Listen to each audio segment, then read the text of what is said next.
Hi, I'm Adam Summer. You're listening to the Yerushalmi Talk podcast with the support of the Yeshivat Devar Yerushalayim in Har Nof, Jerusalem. This is Sheviis, chapter 3, Halacha 5. This is a short one. So in Halacha 4, we were talking about quarries. What happens if you have a field and you have a large amount of in-place stone, and then you want to take it out so that you can do building and construction? What's going to be the law of that? Well, in Jerusalem and all of that hilly area around Jerusalem and the Jerusalem hills, it is very rocky terrain. It is very stony. And in fact, these are not little rocks and pebbles. These are big, and they're really big. In fact, when you drive on the highway, you can see all of this stone that they have to quarry out to make roads to pass through. And you see it's a lot of stone in place, but you also see along the countryside boulders all over the place. There's boulders that are in the ground, above the ground, and these rocks are pretty substantial. You just need to go for a walk through the Jerusalem forest and you'll see this. So we're going to get into a different kind of situation where you have stones in a field. Now, keep in mind, if you have a big rock, on a piece of earth in, say, Jerusalem, and you want to do some farming, and it's the Sheviis year, and you say, I'm gonna move this big rock. I'm just gonna get rid of it on the Sheviis year. You can't do it because it's really like plowing. You're getting the ground ready to do production. You can't plow on Sheviis, and you can't plant on Sheviis. But what you can do is you can see with this big stone that you can have things that happen where perhaps the stone would be uncovered beforehand, and then what's going to be the case. So this is going to be a little bit different than a quarry, because this is not talking about these large rocks that are situated in place that you would try to basically mine from. This is basically where you have like a big stone. So that's kind of the difference between Halacha 5 and Halacha 4. Mishnah starts off and says, stones that were dislodged by the plow. Now, what is this? Okay, this is talking about an embedded stone, and this is something that was dislodged in the previous year. That would be the 6th year of plowing, but it was left in the field. Now, the Gemara is going to be explaining that this is going to refer to stones that have not yet actually been dislodged, but could be dislodged when one does plow in the 8th year. So perhaps this is partially submerged. And although these stones are embedded in the field, they're not firmly stuck in place. And so because they're not firmly stuck in place, this is why it's not really going to be a quarry. This is talking about one stone. This is not talking about this whole row of stones like we were talking about in Halacha 4. Now, the Mishnah is going to continue. It's going to say, or that they were covered and became exposed. So if you have a lot of rain, the ground can run with water, especially if it was dry, and it will wash away some dirt. So that could cause something to become exposed. So this is really talking about where, says the Vilna Goan, that these were exposed by themselves on the Sheviis year. And he's also pointing out this is not like a quarry that's mentioned in Halacha 4, because over there, even when it is initially covered by the ground, it becomes uncovered by people. And this is talking about something that is more like with erosion or something like that, the groundwater washes away and it exposes the stone. And the Chazan Ish says about this, he says, according to this explanation of the Mishnah, that the rocks become exposed by the plow, even if the plow is unable to completely shake loose the rocks, as long as they have the plow has uncovered them, this is the Mishnah that's going to apply. This ruling of this Mishnah is going to apply, says the Chazan Ish. So the Mishnah continues and says, if there are 2 stones among them that are a 2-man burden. All the stones may be taken. So what's going on over here? The large stones are going to dispel any suspicion that the person is clearing the field for planting. Now, you're not allowed to clear the field for planting, so that's going to be something where, what happens if the stones are smaller? It's going to look like you're getting ready to plant. So what's happening is the Mishnah is setting forth a requirement that's pretty lenient with regards to what happens here versus, say, a quarry or stone fence. And the reasoning for the Mishnah and the difference here is as follows, and this explanation is going to follow the Pirush Hagra, and this is what the Vilna Goan says about it. He says that the requirement set forth here is more lenient than those in the last Mishnah with the quarry. And the reasoning is that since a quarry is firmly stuck in the ground, it is presumed that the intent of the landowner is to leave it there. And when he removes it during Sheviis, it is understood that he is changing his mind. And this change of mind creates a strong suspicion that he's removing it in order to plant the area. And only if the stringent criteria set forth in the previous Mishnah are satisfied is this suspicion going to be dispelled. Now, the same rationale is going to apply to a case with a stone wall. That was in the last Mishnah as well, says the Vilna Goan. And the dismantling of the wall clearly represents a change in the mind of the part of the owner.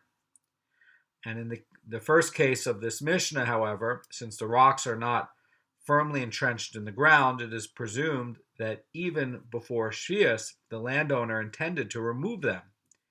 And therefore, when he removes these rocks during Sheviis, it does not create a strong suspicion that he is preparing the ground for planting. Rather, it creates only a weak suspicion that he is, which is dispelled by meeting this more lenient criteria set forth here. So that's going to be the explanation by the Vilna Goan. The Chazan Ish says about this that the distinction between the ruling here and the more stringent ones of the last Mishnah, that would be chapter 3, Halacha 4, is that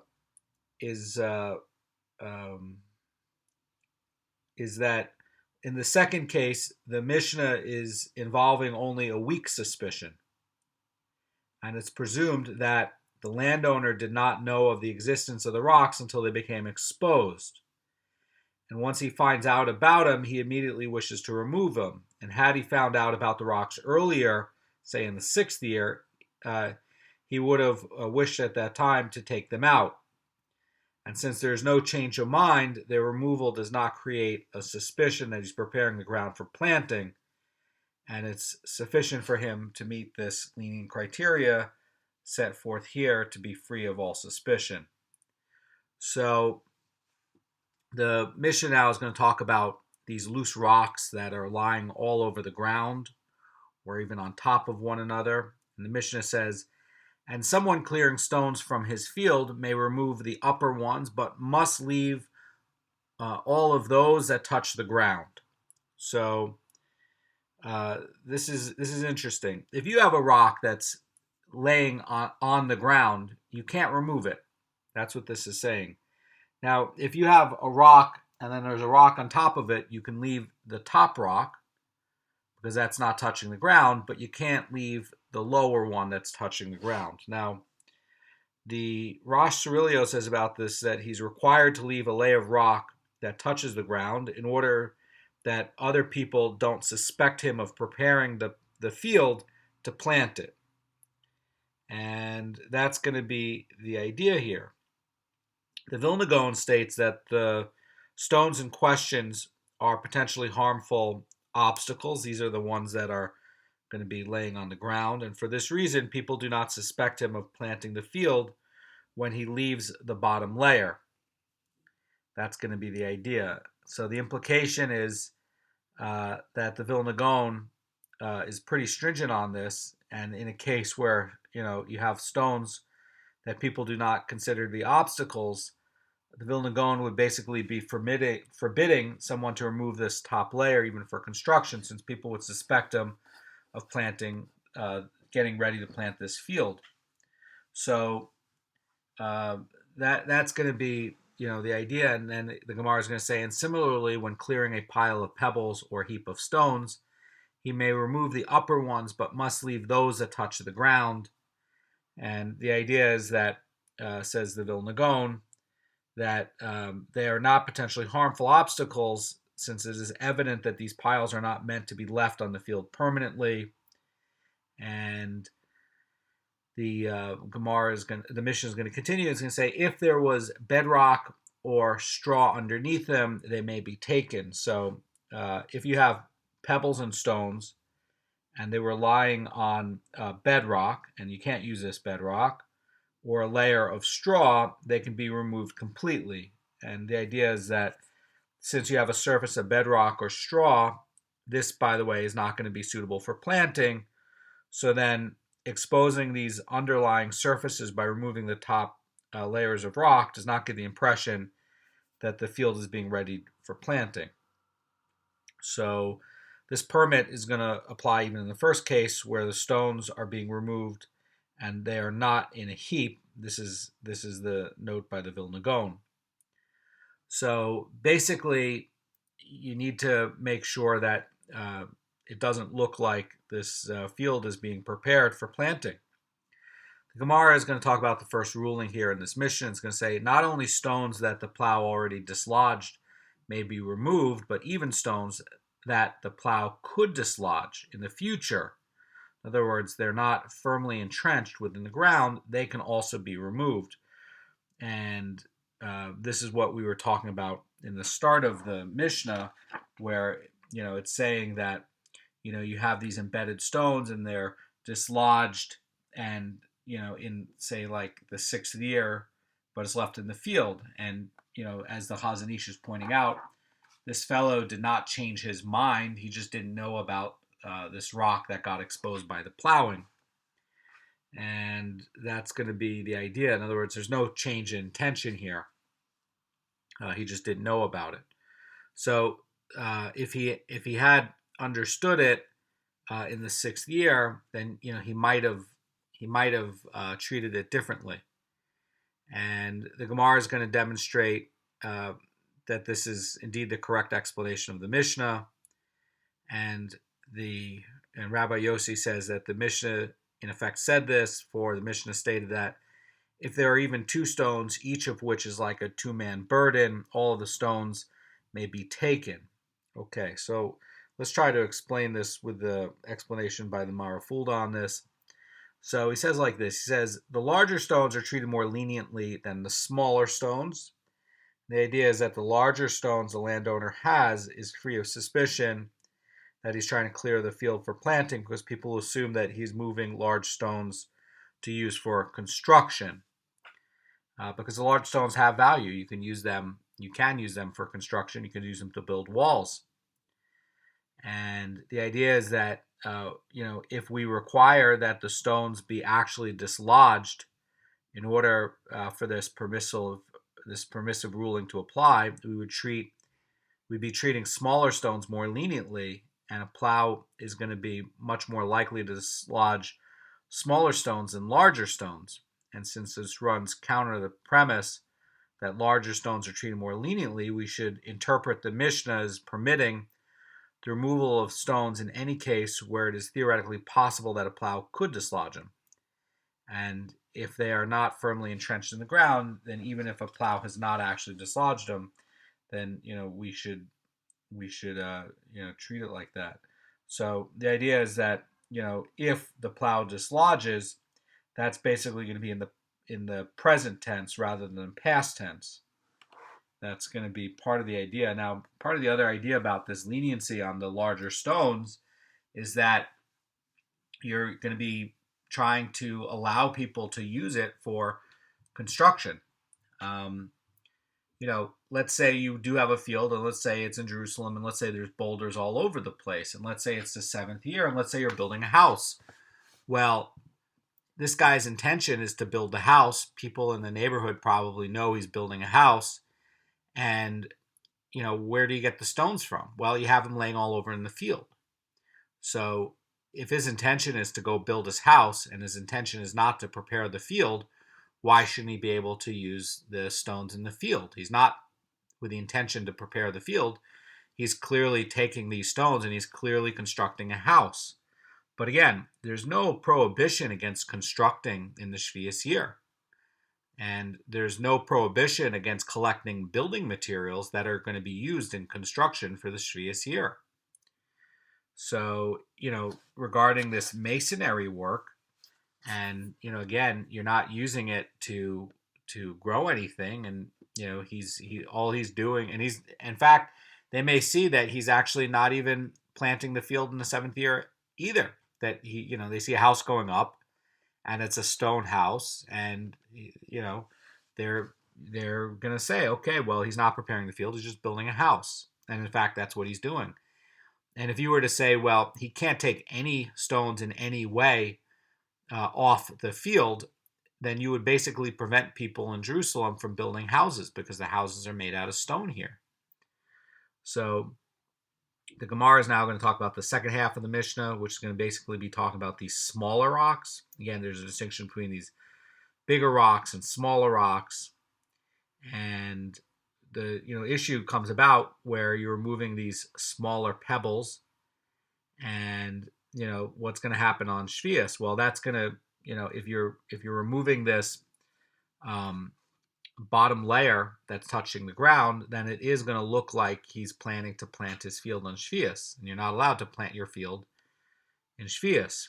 So ordinarily, removing pebbles that lie on the ground would look like a preparation for planting.